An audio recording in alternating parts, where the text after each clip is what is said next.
En primer lugar, la Contraloría tiene la promoción y capacitación a sujetos obligados. Yo voy a tratar de dar otra perspectiva, digamos, de lo que es la promoción y capacitación, atendiendo algunas de las observaciones que el día de ayer se hacían tanto en las conferencias como en la mesa de trabajo que hicieron los expertos. Bien, la capacitación no se puede seguir tomando como normalmente la hemos tomado, y es que alguien expone la ley, dice sobre qué trata la ley, los reglamentarios, y ahí nos quedamos.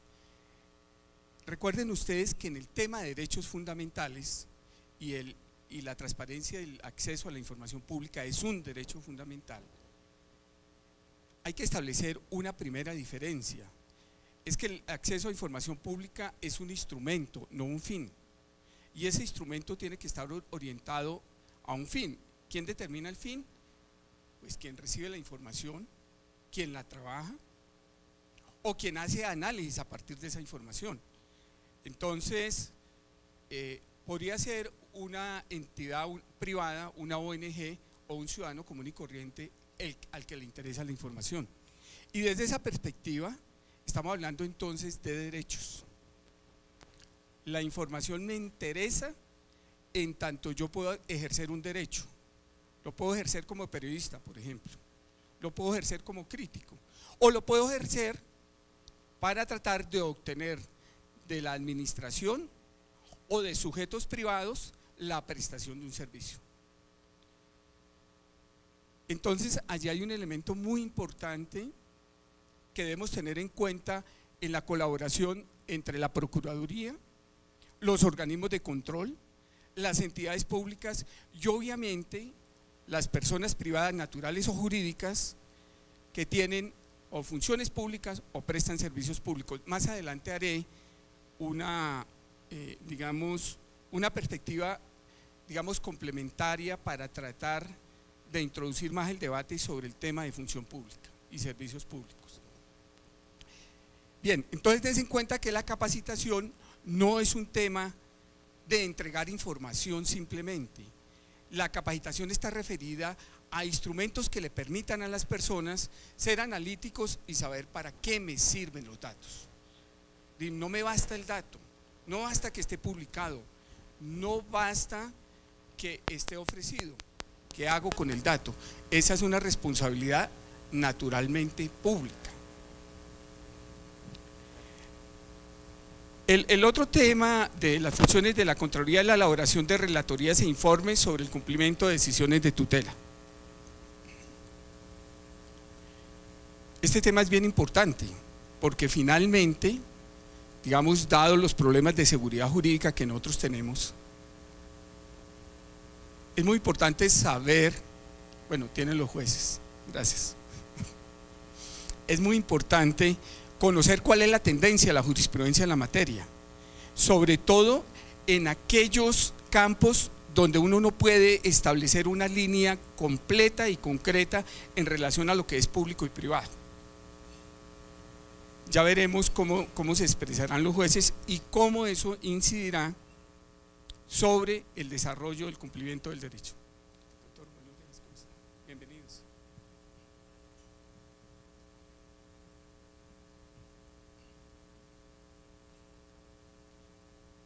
Bien, la tercera función es tal vez la que ha motivado este encuentro, y es la responsabilidad que tiene la Procuraduría en la vigilancia y seguimiento al cumplimiento de la ley por parte de los sujetos obligados.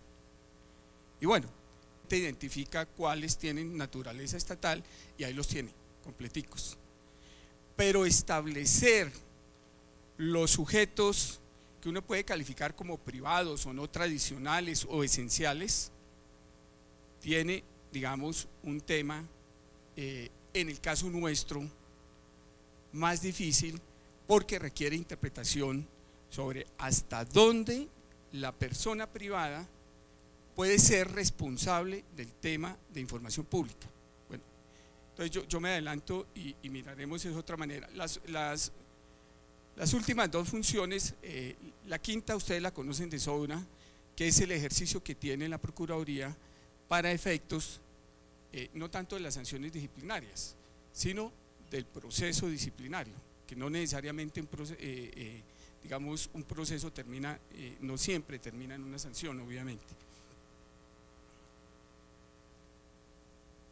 Bien, entonces en esta perspectiva la idea es que trabajemos en explorar mecanismos de colaboración armónica en la ejecución de acciones institucionales destinadas a lograr la vigilancia de la transparencia y del derecho de acceso a información pública.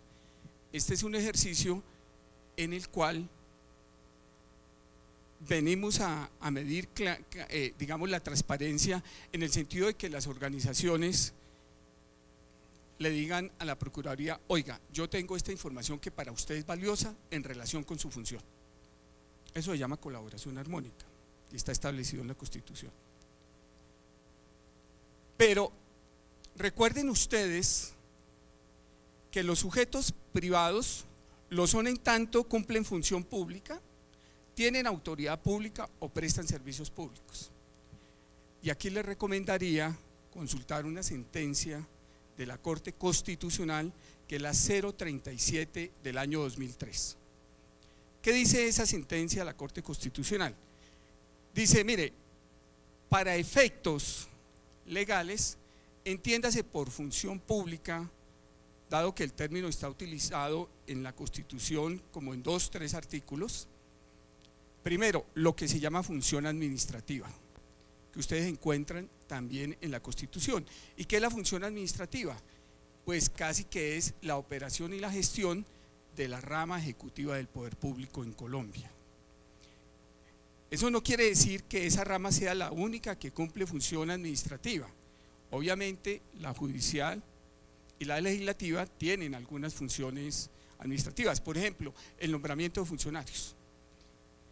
Bien, el otro elemento de la función pública es la función judicial. Ahí la incorpora la Corte Constitucional. El otro tema que incorpora es todo el tema de regulación y de control, y obviamente ahí incorpora el control fiscal. Esos temas, en concepto de la Corte, son los que definen lo que es función pública. Y dice, por eso cualquier servidor público ejerce función pública, por definición, y por eso cualquier servidor público, independientemente del régimen que se establezca, está sometido a la valoración de su conducta. Mientras que para la Corte, en esta y en otras sentencias, los servicios públicos no son función pública, en la medida en que generan prestaciones, no decisiones del Estado, no decisiones gubernamentales. Esa pequeña diferencia, ¿por qué es importante? Porque tiene unas consecuencias para efectos del seguimiento y el control tanto de los sujetos de carácter estatal como de los sujetos privados. Dicho de otra manera, son sujetos disciplinables únicamente aquellos que cumplen función pública, así sean particulares. Mientras que no son disciplinables aquellas entidades o personas que prestan servicios públicos. Y eso tiene otro efecto que es, digamos, importantísimo. ¿Cuál es? Es que el Estado entonces responde por las fallas que en el ejercicio de la función pública produzca un particular. Artículo 90 de la Constitución Política. Entonces quiere decir que el Estado en el ejercicio de función pública siempre responde, mientras que los problemas asociados a servicios públicos, como no son función pública, no son disciplinables y no es el Estado el que responde, porque el servicio público es prestado en desarrollo de otra norma constitucional, que es la iniciativa privada y el derecho, digamos, a tener empresa. Ya son otros los mecanismos. Entonces, por ejemplo, ustedes encuentran que para la Corte Constitucional el notariado está como servicio público, no como función pública. Mientras que el ejemplo que ayer nos daban de manera interesante de la Cámara de Comercio, ahí ustedes tienen claramente lo que es función pública. En cualquiera de los casos, igual, por el ejercicio de función pública o autoridad pública, un ejemplo de autoridad pública es, digamos, lo que hacen los fondos al reconocer o no reconocer una pensión. ¿Sí? Porque hay un verdadero acto, allí a través del cual dicen, usted tiene derecho a la pensión y en consecuencia se la asigna. Y digamos los efectos que tiene la expedición de uno de esos actos. Entonces, digamos, cuando usted mira en esa perspectiva, igual el ejercicio de función pública, autoridad pública o servicios públicos, o el otro elemento que es fundamental y no tiene discusión, y ayer quedó muy claro con las presentaciones de los panelistas, es que donde haya un peso del patrimonio público, ahí hay responsabilidad en la generación de información pública. Pero aclaremos lo siguiente, el hecho de que usted preste función pública a través, por ejemplo, de la expedición de documentos o certificados, significa también que usted genera una información pública, que es la que interesa para efectos de uno de los principios que veremos más adelante y que tiene un impacto fundamental. Entonces, independientemente de que usted ejerza función pública, bien sea porque tiene función administrativa, función judicial, control, inspección o vigilancia, en cualquiera de ellos usted genera información pública y por lo tanto es sujeto de vigilancia de la Procuraduría General de la Nación en relación con el cumplimiento de la entrega de esa información pública. Ahora, hay momentos en los cuales quienes prestan servicios públicos obviamente desempeñan algunas funciones públicas. Por ejemplo, en el caso de las empresas, digamos, de agua potable, cuando se establece, en el caso de las empresas de servicios públicos, cuando, por ejemplo, se necesita un terreno para garantizar, digamos, para la instalación de un procesador de agua, por decirlo de alguna manera, allí hay una decisión que afecta a una persona y en ese ejercicio se está llevando a cabo una función pública. Entonces, digamos, en ese caso y solamente en esos casos, como ayer también lo señalaba uno de los presentadores, cuando hay función pública que yo ejerzo, soy responsable y con él el Estado. Ahora, ¿qué pasa cuando yo como privado, como persona natural o jurídica, en ejercicio de función pública, digamos, genero acciones contra el Estado que pueden terminar en una condena patrimonial contra el Estado? Pues que el Estado está en la obligación de repetir contra mí. Es simple y sencillo en ese caso. Bien, entonces des en cuenta cómo estos tres elementos terminan en algo muy importante, es que tanto la función pública, la autoridad pública, los servicios públicos, la gestión, administración o disposición de recursos tiene que ver con los fines del Estado y obviamente con los derechos.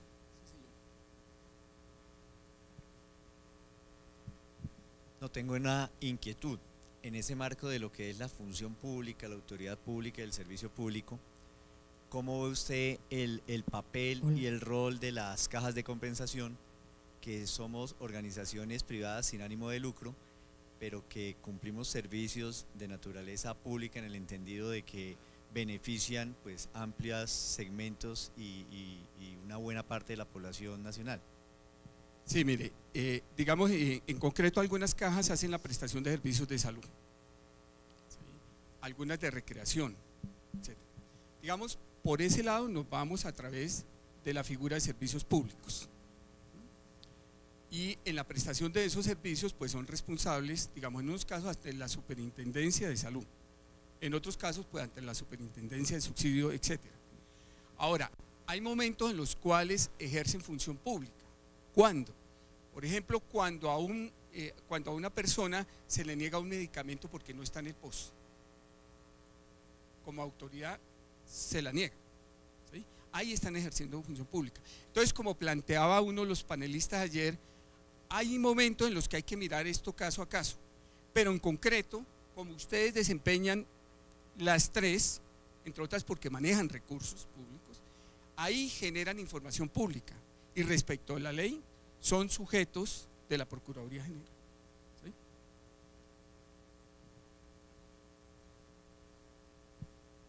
esa jurisprudencia del año 2003 para la Procuraduría General le implicó unos limitantes muy importantes en materia disciplinaria y en materia de investigaciones contra entidades que prestan servicios públicos, acueductos, etcétera, Electricaribe, Verbigracia.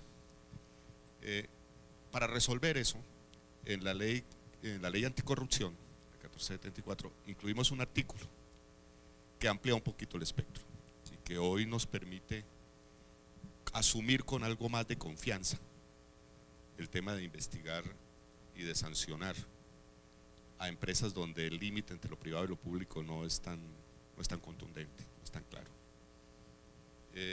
Y ya nos lanzamos al agua a ver qué dice la Corte, que fue en el caso específico de Saludcop, porque Saludcop pues es una EPS de régimen contributivo, en el cual se le aplicaron 3 tipos de sanción al señor Palacino. Unas por el recobro de Fosiga, que ahí no habría discusión, porque es recurso público, un recobro irregular, y otras por la administración inadecuada de recursos que vienen de las contribuciones del particular, que ahí sí ya empieza uno a tener dudas, y otras por la administración del servicio público de la salud. Digamos que estamos a la espera de cuál va a ser la ruta jurisprudencial en esa materia, para extender un poco el fallo del año 2003. Y en eso el procurador tuvo el acierto, el doctor Alejandro, de involucrar en ese proceso como juzgador a quizás uno de los mejores teóricos que tiene Colombia en materia de proceso sancionatorio administrativo, que es el doctor Fernando Brito. Usted es ampliamente conocido por todos en materia sancionatoria. Entonces digamos que con este artículo del Estatuto Anticorrupción y con este fallo ícono de Saludcop, esperemos qué ruta nos definen los jueces de la República, que como bien lo dice el doctor José Vicente, pues nos mantienen una estabilidad jurídica permanente. Pero bueno, creería que con ese Estatuto Anticorrupción empezamos a abrir una ruta, porque no podemos ser ajenos a aquello de que el particular cada vez más está ejerciendo funciones públicas, y no está mal que lo haga, pero entonces si lo hace, que también tenga controles. Entonces digamos que esa es la disposición, aclarando un poco el fallo del 2003, que hoy nos tiene bastante limitados en el tema. Hoy cualquier juzgador disciplinario lo piensa 3 veces al iniciar un proceso contra una empresa de servicios públicos, pero ya creería que hemos saldado en parte el proceso del tema. Sí. En el caso de las cajas de compensación, igual. En este artículo claramente se refiere al tema de parafiscalidades, es decir, de esos recursos que antaño todavía se discutía en algunas jurisprudencias sobre si era público o no. En este artículo yo creo que saldamos esa discusión. Bueno, digamos que lo que está planteando el doctor Mesa, que es súper importante, tiene que ver con la gestión misma de las entidades. Lo que estoy planteando tiene que ver con el derecho de acceso a información. Igual, obviamente son correlativas y son complementarias. Obviamente hay mecanismos, digamos, de inspección, vigilancia y control para efectos de las entidades que están prestando servicios públicos, y hay también otros instrumentos para efectos de la valoración de las conductas o de las acciones, digamos, donde uno no puede establecer un límite absoluto entre público y privado, pero sí hay una tendencia. ¿Y cuál es la tendencia? La tendencia es a proteger los recursos públicos y aquellos recursos que tengan un impacto social, si bien no son públicos. Eso es muy importante que lo tengamos en cuenta. Ahora, pero desde la perspectiva que está planteando la Procuraduría, y más adelante lo veremos, no se trata de que las personas sientan que tienen una espada de Damocles para cumplir con una responsabilidad. Se trata de mirar cuáles son los mecanismos de coordinación y articulación para mejorar la capacidad de cumplimiento, porque muchas veces vemos estas normas como una tarea más, y la perspectiva es que la miremos en otro sentido. Digamos, uno puede tener varias miradas sobre una norma y sobre la gestión que uno cumple. una aclaración que me parece también pertinente, y es cuando surgen las funciones, la atribución de funciones administrativas a particulares. Entonces, digamos que en general hay dos casos. El primer caso es cuando de manera directa una ley se la asigna a un particular. El ejemplo más típico y más claro son las cámaras de comercio. Entonces, en esa ley normalmente, o en esa, se establecen las condiciones del ejercicio, los recursos económicos, el contrato de la entidad, el contenido de las obligaciones. Y la otra, que ustedes encuentran un poco en la ley 489 del año 98, son las condiciones por las cuales por vía general se autoriza a las entidades o autoridades a contratar, digamos, por convenio, por contrato o a través de acto administrativo, asignarle a un particular o a una entidad el ejercicio de una función pública. Esa tiene una particularidad, y es que tiene un término en el tiempo.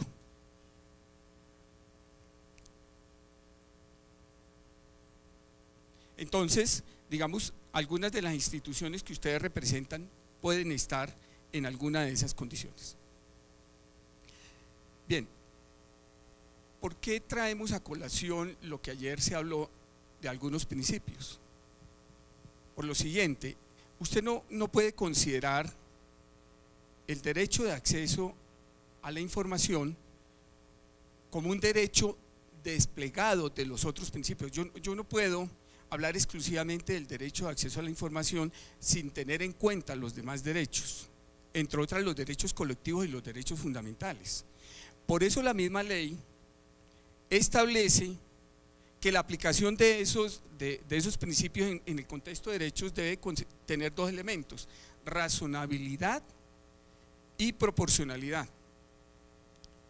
Bueno, aquí tenemos una cosa bien interesante, y es que la ley incorpora un instrumento que ha utilizado la Corte Constitucional en algunos de sus fallos, que es el principio de proporcionalidad, que tiene, digamos, su origen en Alemania, que ha sido estudiado, digamos, y defendido por Robert Alexy, y digamos, que está muy trabajado en un texto de Carlos Bernal Pulido, que se denomina el principio de proporcionalidad. Esa es una de las maneras, digamos, de las propuestas que la Corte ha hecho para resolver los conflictos cuando dos principios están en juego, que es el denominado test de proporcionalidad. No vamos a entrar en detalle sobre eso, pero es simplemente para decir, no puedo hacer la discusión de si yo debo entregar per se la información o no la debo entregar. El principio general es que toda información es pública. Ese es el principio general. Toda información, digamos, de origen público, que genere, administre, posea o controle un sujeto obligado, es pública. Ese es el principio. Si usted no la quiere entregar, entonces tiene que encontrar un argumento siempre legal o constitucional o de ley para decir no la puedo entregar. Estos son mis argumentos. Bueno, eso así suena facilito. Pero cuando dos derechos entran en conflicto, ahí es donde viene el problema. Y entonces la misma ley dice, cuando usted tiene los dos derechos en conflicto, el caso que presentaba ayer el profesor, que decía, mire, hay una información que puede generar riesgo para la vida de una persona, ahí entramos en conflicto. Entonces, la entidad tiene que decidir si entrega o no la información. Cuando dos derechos están, dos o tres derechos pueden estar en conflicto, pero lo tiene que argumentar. No basta decir aquí hay un conflicto y no la entrego.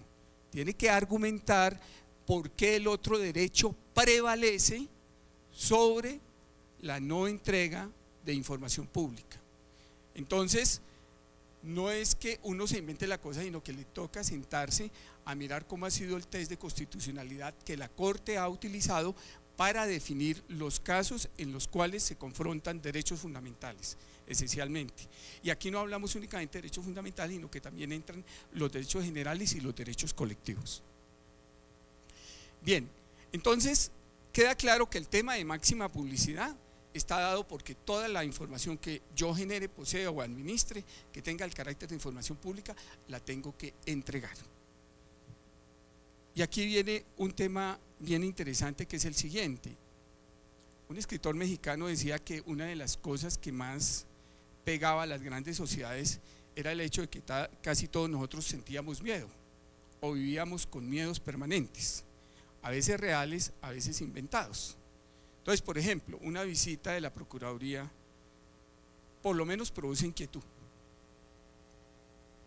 Una de la Fiscalía genera miedo. Y si uno va ante un juez, de pronto el miedo se vuelve terror. ¿A qué debe apuntarle uno con la información? A disminuir el miedo. Digamos, cuando usted entrega información, tiene la inquietud de qué van a hacer con esa información.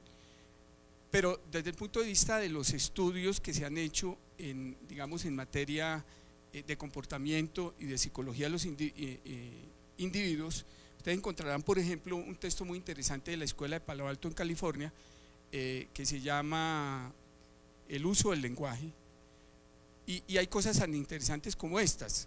Usted normalmente no entrega información porque supone lo que va a hacer la otra persona, y resulta que la otra persona no tiene los mismos supuestos suyos.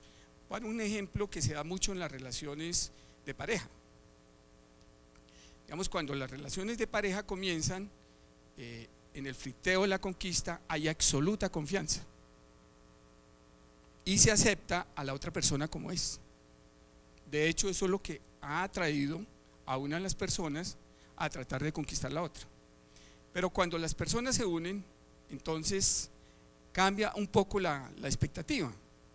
Ya hay una convivencia y entonces el tema de la confianza puede sufrir en algún momento una merma. ¿Y cómo puede ser? De pronto una de las personas pregunta, oiga, ¿y dónde estabas hoy? Y como a uno nunca le han hecho esa pregunta, uno se siente como incómodo. Bueno, ¿y por qué me está preguntando eso?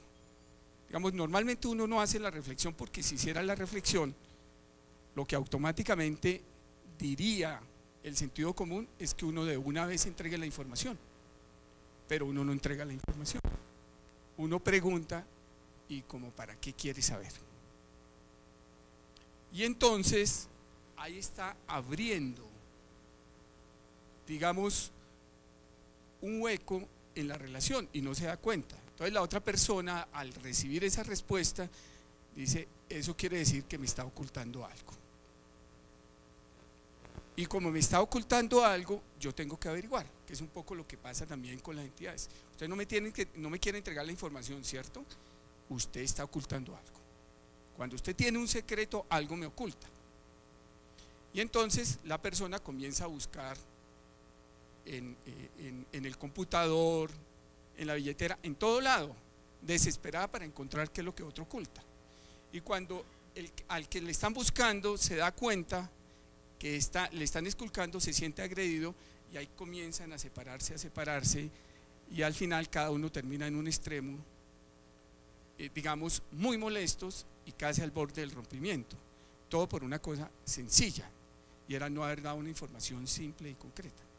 Cuando usted da información y da información clara y concreta, usted le quita a las personas las inquietudes, el nivel de confianza se va incrementando. Claro, obviamente, ustedes me dirán, hay contextos en los cuales depende a quién le doy la información, cómo se la doy. Ese es un riesgo que hay que correr. Por eso ahí vuelvo con el tema de los derechos fundamentales. Digamos, cuando yo entrego información y hay otro derecho, lo tengo que reflexionar y sobre esa base tomar la decisión. No podemos ser mecánicos. Hay una tendencia en las organizaciones a obrar de manera mecánica sobre el supuesto de que todos nosotros sabemos. Y como todos nosotros sabemos, pues yo entrego eso. Pero miren los ejemplos que daban ayer. Que hay una misma organización, lo daban en el tema de México, hay una misma organización donde una persona responde adecuadamente un derecho y otra lo responde de una manera que no es adecuada, que es contraria, digamos, a la garantía de ese derecho. Bien, ¿qué supone la transparencia? En últimas, que todo el mundo sabe cuáles son las reglas de juego. Eso es lo que supone la transparencia. Entonces, un ejemplo contundente que ustedes deberían tratar en las mesas. aprovechando la presencia de la Secretaría de Transparencia, es si se va a hacer un reglamento sobre algunos temas, lo obvio es que lo discutamos todos. Eso supone la transparencia. Eso no quita la autoridad de quienes pide el acto, pero mejora la relación y la confianza. ¿Por qué mejora la relación y confianza? Si ustedes se dan cuenta, los modernos procesos de selección de personal de talento humano ya no están basados en la sorpresa sobre lo que le van a preguntar a usted. Eso no tiene sentido. A usted simplemente le dicen, mire, los temas de este examen son estos y me interesa conocer estas competencias de usted. Y entonces sobre esa base ya sabe cuál es digamos, sobre qué va a ser el juzgamiento y cuáles son los criterios sobre los cuales va a ser seleccionado. Eso le da más tranquilidad a la persona y permite que ella, sobre la base de la regla del juego clara, simplemente participe con sus capacidades y cualidades. Entonces, lo que hace la transparencia es una cosa muy simple, pero muy complicada de lograr. Es que todos estemos enterados de cuáles son las reglas de juego. Pero no de manera formal, cuidado con eso, porque yo puedo expresar las reglas ahí y hay una tendencia, es que uno a veces hace una lectura literal. Y recuerden que cada quien hace su lectura. Entonces es muy importante hacer el análisis de lo que cada uno de nosotros interpretamos. Entre otras, por eso estamos aquí con los organismos de control y por eso estamos con las personas sobre las cuales hay que hacer un ejercicio de seguimiento de evaluación. ¿Entendemos lo mismo? ¿Ustedes entienden lo mismo de la ley que nosotros entendemos? ¿Ustedes tienen los mismos problemas que nosotros tenemos? ¿Ustedes han avanzado tanto como ha avanzado la Cámara de Comercio? ¿Hasta dónde ha llegado la Procuraduría y cómo me va a hacer el seguimiento? Las superintendencias que tienen una vigilancia, una inspección y un control sobre algunos de esos mismos sujetos obligados, entienden que yo como Procuraduría necesito de su apoyo y ellos necesitan de mi apoyo para mirar cómo se está gestando el principio de transparencia y entrega de información pública. Esa es una forma de mirar el problema en otra perspectiva y sobre eso la Procuraduría ya ha dado ejemplo. Yo no sé si ustedes recuerdan, digamos, dos mecanismos que tiene actualmente la Procuraduría, el IGA y el Integra. Esos fueron construidos sobre la base de la información de las entidades públicas. La Procuraduría no se inventó un sistema de información nuevo, ni comenzó a decirle a las entidades, oiga, usted me reporta acá. No, hizo una pregunta básica: ¿quiénes tienen información de las entidades estatales?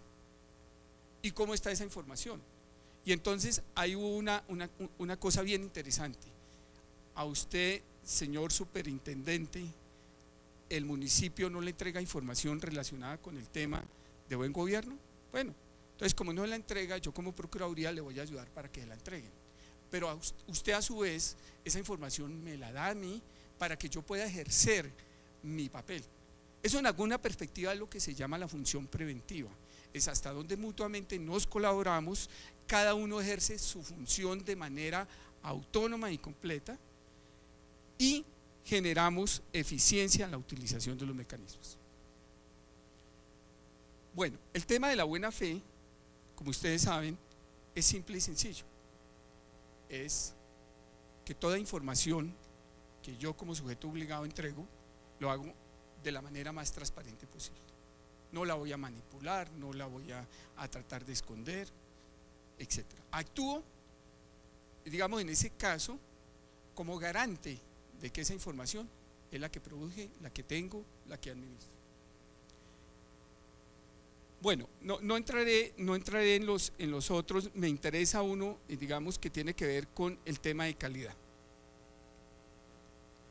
La norma habla de un tema de calidad, de unos elementos de la calidad, esos son los formales. Pero deberíamos pensar, desde el punto de vista de nuestras responsabilidades, que la calidad está asociada a la necesidad. ¿De quién? De quien demanda el servicio o demanda la función pública. Y eso también hay que estudiarlo. Y eso me obligaría entonces a algo bien importante, es cómo está ese tema en mi entidad. Y si comenzamos a mirar las entidades, tenemos algunos inconvenientes. Muchos de nuestros funcionarios o empleados no conocen la información que yo produzco como entidad. Ni siquiera tienen capacidad para hacer el análisis de esa información.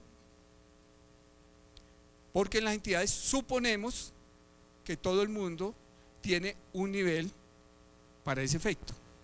Entonces son muy pocas las entidades, y en este caso me refiero a las estatales, que producen investigaciones académicas relacionadas con la gestión de las funciones y servicios que prestan. Entonces, desde el punto de vista de la calidad, es muy importante que examinemos cuál es el nivel que tienen nuestros funcionarios y busquemos mecanismos de mejoramiento. Les voy a dar un ejemplo. Aquí en Colombia las cosas son más excepcionales que, digamos, que normales. En una Contraloría, un funcionario, cuando fue a hacer las auditorías, le dio por hacer una prueba a los auditores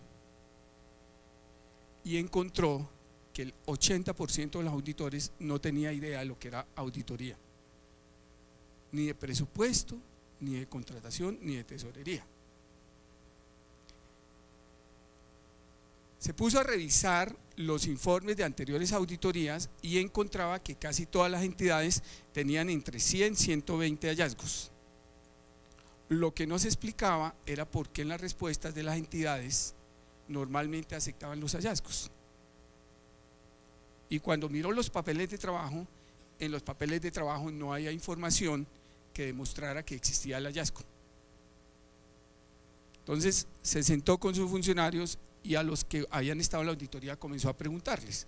La mayoría ya se había olvidado que había hecho esas auditorías, no recordaban.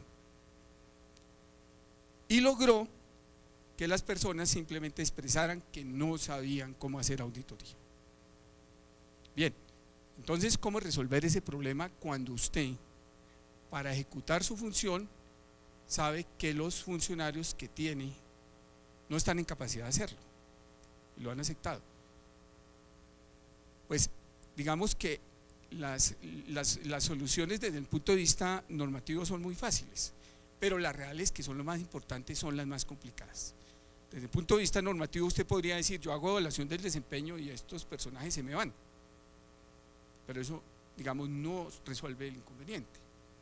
O digamos, hay un plan de capacitación, y en el plan de capacitación usted trata de meter eso para lograr que los funcionarios rápidamente aprendan. Pero recuerden que los planes de capacitación tienen unos tiempos y tienen unos recursos, y de ahí a que llegue, digamos, el recurso y el plan, pues se complica la vida. Entonces, ¿qué hizo el funcionario?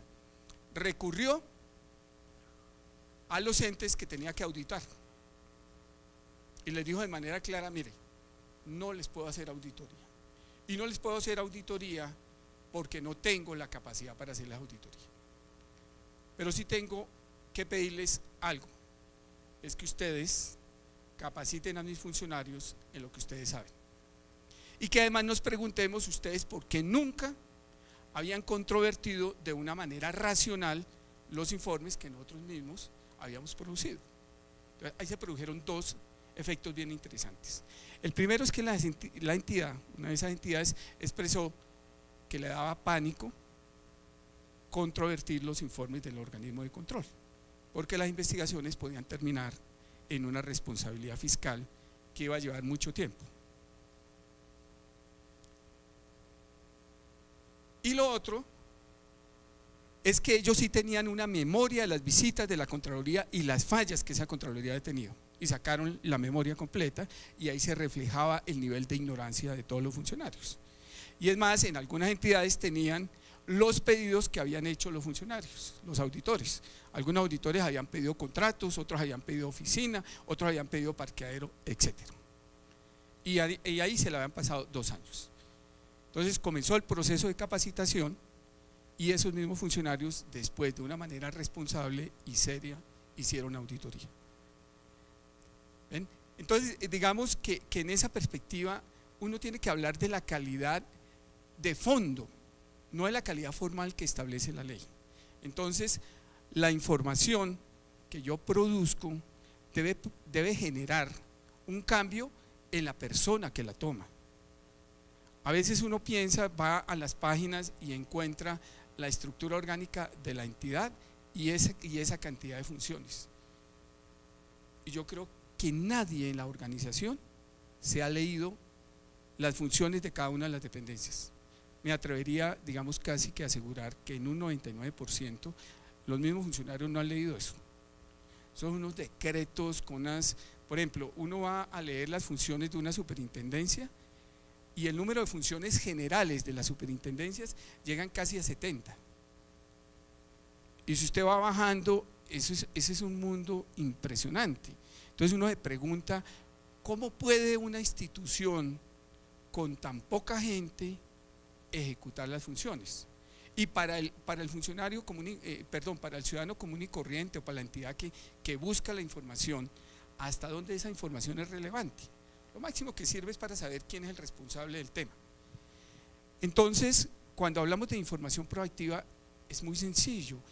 ¿Qué es lo que necesitan los usuarios de mis servicios, los usuarios de mis funciones, para orientarlos e incluso para que intervengan en la gestión que yo estoy realizando?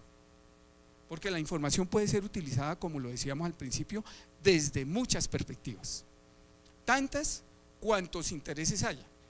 No hay que temer a esos intereses, al contrario, hay que hacer que se expresen, porque en la medida en que se expresen, uno como gestor público tiene la oportunidad de mirar las falencias o las necesidades que tiene la entidad y que tienen sus propios funcionarios. Bien, hay un punto que es el de la responsabilidad en el uso de información. Ese es el único principio que toca, digamos, al usuario, al común, a la persona.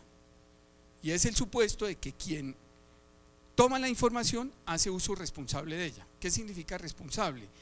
Que no va a hacer una manipulación para efecto de sus intereses. Ese es el nivel de responsabilidad. O sea, aquí hay una correlación sobre la cual tampoco hablamos. Aquí nosotros en general hablamos mucho de los derechos, hay una tendencia, pero hablamos poco de las responsabilidades. Y eso también hay que publicitarlo. Hay que publicitar que así, por ejemplo, como en el tema de salud, una persona tiene una serie de derechos, también tiene una serie de obligaciones. Por ejemplo, si yo voy donde el médico me formula un medicamento, hay una obligación del médico, decirme los efectos positivos y negativos de ese medicamento, lo que normalmente no hacemos. Pero también hay una obligación mía, y es proteger mi salud. O sea, un derecho con una obligación. En ese sentido, debemos considerar que la sociedad, bueno, denominémosla civil, que las empresas, las organizaciones y el Estado tienen flujos de información mutua que deben ir recolectando. O sea, aquí no se trata exclusivamente de que yo traigo información, sino que también recolecto para efectos de mejorar mi gestión.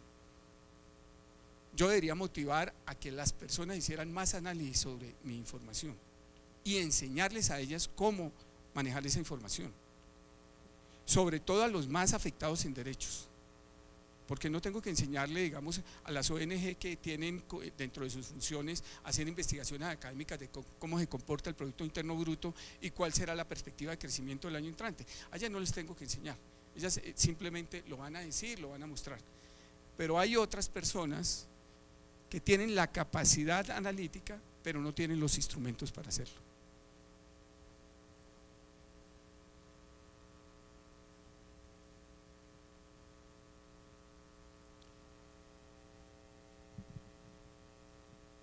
Bien, en el contexto que lo vamos a solicitar a ustedes respetuosamente, queremos tener, digamos, como algunos elementos de lo que debería ser como los diálogos entre ustedes. A ver.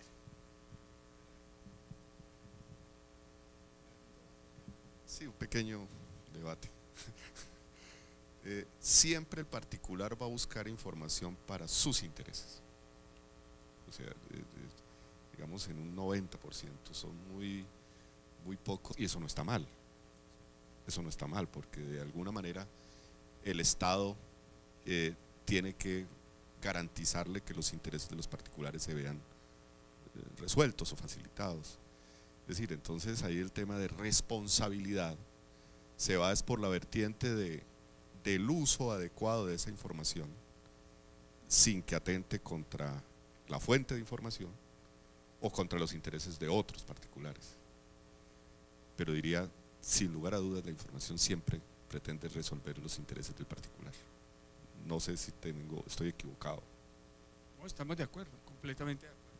Sí, sí. El punto es el siguiente, es que la mirada que estoy tratando de demostrar es que yo puedo lograr que esos intereses particulares me sirvan para mi toma de decisiones.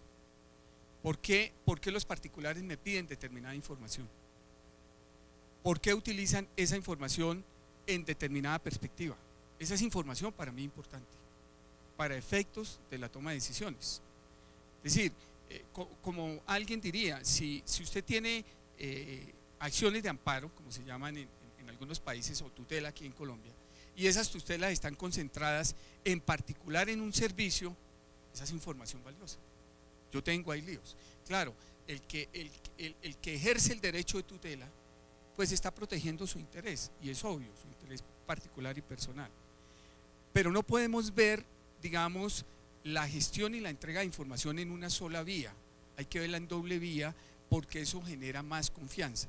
En la medida en que usted toma esa información y toma decisiones, digamos, cuando usted, por ejemplo, sabe que los reclamos por la prestación del servicio de energía en la costa atlántica están relacionados con la relación entre la empresa y los ciudadanos, usted tiene que decir, bueno, vamos a trabajar en ese tema.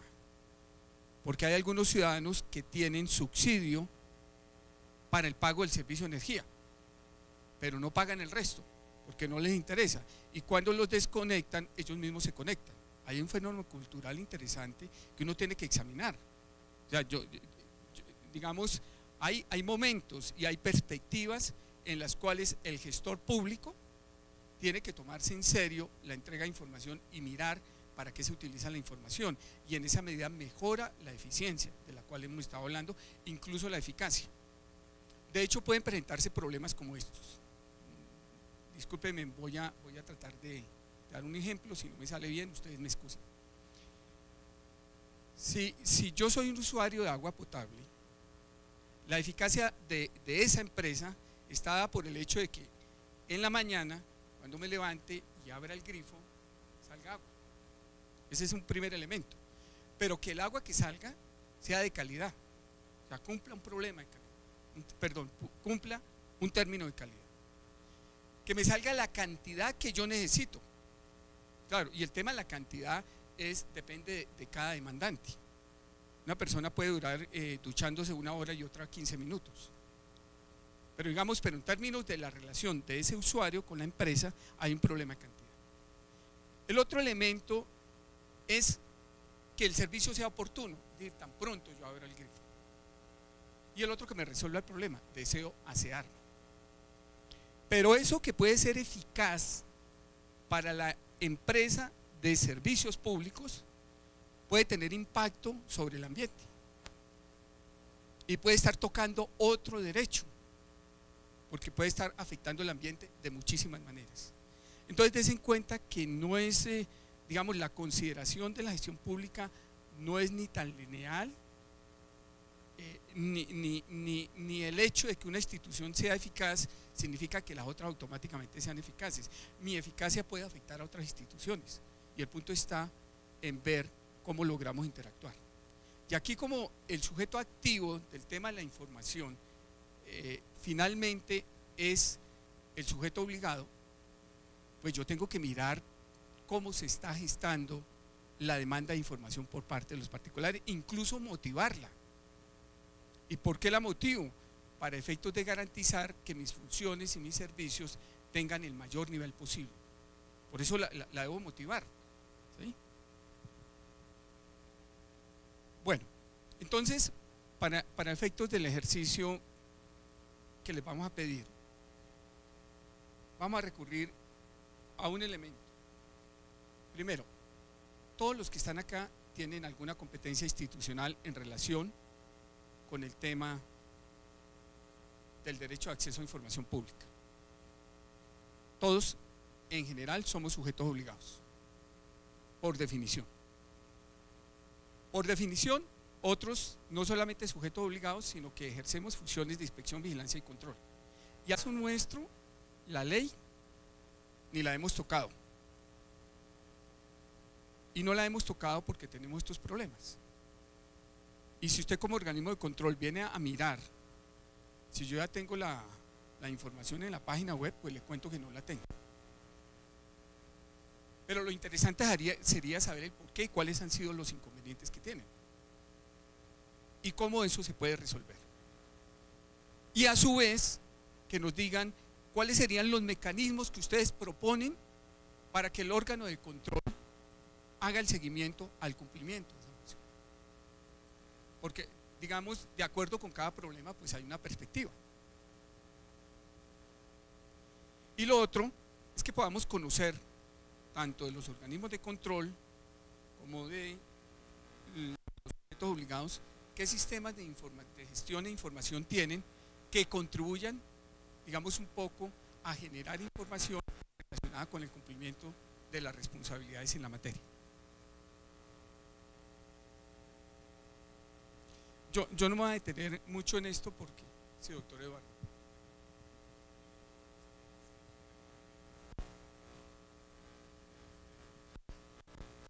¿En qué momento algunos documentos de trámite son públicos y cuándo no? Porque yo puedo tener una actuación que en un momento dado un interesado me pide la información y de pronto no es lo más conveniente entregarla en ese momento. Entonces, obviamente que lo que se va a producir al final es un documento público. La pregunta es si lo que está en el intermedio también es público. Pero, digamos, algunos podrían ser públicos y ahí tendríamos que ver el caso específico. Digamos, tendríamos que ver en qué caso, de qué caso estamos hablando. Pero en general los actos de preparación no son públicos porque de hecho son discusiones que se dan. ¿Sí? Doctora. Pero se hacen públicos una vez que el acto administrativo está afinado. Ahí se pueden pedir todos los actos preparatorios. Y otro comentario que quería hacer es que en la legislación chilena existe la consulta al tercero frente a una solicitud de acceso a la información que el organismo estime que puede afectar derechos de terceros, debe necesariamente consultárseles y si ellos se oponen, esa información no es entregada. Muchísimas gracias. Bueno, yo no me voy a detener aquí en... tratamos de sacar algunas de las funciones que tienen las superintendencias para mostrar un poco que las superintendencias en alguna medida están relacionadas con la generación de información pública. Yo en particular les mostraría esta primera función de una de las superintendencias. Dice ejercer control posterior y selectivo sobre los programas publicitarios de los sujetos vigilados con el fin de asegurar que se ajusten a las normas vigentes, a la realidad jurídica, económica y social del servicio promovido y a los derechos de información debida. Entonces digamos que si uno va a mirar las funciones de las superintendencias como organismos de inspección, vigilancia y control, en muchos casos ellos vigilan que la información les llegue, digamos, a todos los usuarios de servicios de las entidades que están bajo la vigilancia de la superintendencia. Entonces, desde esa perspectiva creemos que se podría mirar qué datos, qué información es pertinente para que la crucemos y mutuamente tengamos una colaboración. Entonces no voy a entrar aquí en detalle de todas esas funciones ni a leerlas, sino simplemente vamos a proceder, digamos, con el ejercicio. Les vamos a pedir que por mesa se reúnan, de un lado las personas, los funcionarios de las superintendencias que vinieron, en otra mesa, digamos, los funcionarios de los fondos, en otra las de las universidades, en otra la de los notarios. Normalmente uno se va conociendo y sobre esa base les proponemos, digamos, trabajar los siguientes temas, si les parece.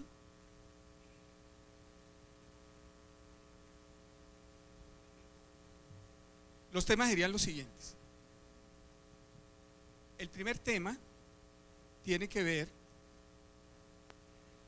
en el caso de los organismos de control, con la información que ellos tienen sobre datos de los sujetos vigilados que están relacionados con información pública.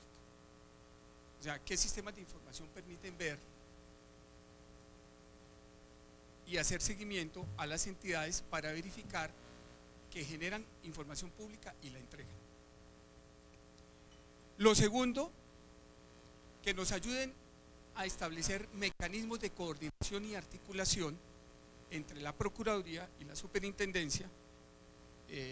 Recuerden ustedes que hay una función de la Procuraduría puede pedir la información que requiera cuando la necesite de cualquier sujeto público, pero no es el caso. Aquí la idea es que nos digan, mire, estos sistemas de información contribuirían en la labor que ustedes tienen que hacer.